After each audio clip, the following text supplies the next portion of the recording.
When you think about dentists, you think about them as well-educated, sophisticated people. People with families, people with happy lives and hobbies, like golf. This was not the case with Mr. Crackle.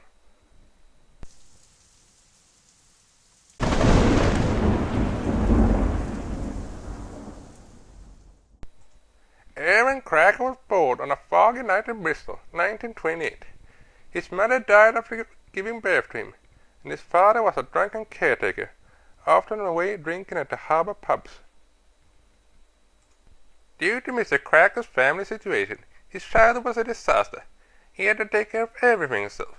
He lived on the edge of town in an old spooky woodhouse near the abandoned train station, a house his father took over from his brother a long time ago.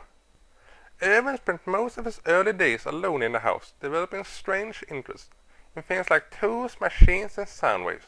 He, as you probably suspect, didn't make any friends, and he thought a lot about life during night time. One day, when he was walking around the old radio by his house, he found a little napkin. He brought it home and stretched it out. There was a tooth in it, and he felt really awkward about it. A tooth in a napkin? Strange thoughts came into his head, and he could never really forget about that tooth. 12 years later, Mr. Crackle was a dentist, working in a bigger town nearby, Berkeley. After 2 years of working, one day in April, he didn't show up at work, and didn't answer any of the other dentist calls. When they didn't hear anything from him in over a week, police was called in. They knocked on his door. He lived in a little flat on Tristan Avenue.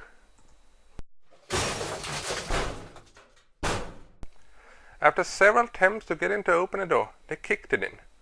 When the door fell down, the policeman freezed. In his living room, which he could see right away, Mr. Crackle sat in his chair, still. And all over the floor and all over the whole apartment, there was teeth. Teeth everywhere. Mr. Crackle was dead, but they couldn't see any bruises. In his wardrobe, they also found 3 dead people, toothless. When the doctor's report arrived, it turned out that Mr. Crackle had choked to death. He had swallowed so many teeth, he choked. The investigation started, and when they took a quick look at his official dentist journals, he had pulled out around 5 teeth of patients during his whole career as a dentist, and secretly carried them home. Why? What went through Mr. Crackle's head? What was his intention? Did he have a meaning? The only thing we can be sure about was that something dark existed in Irvan Crackle's mind. He really wasn't a regular dentist.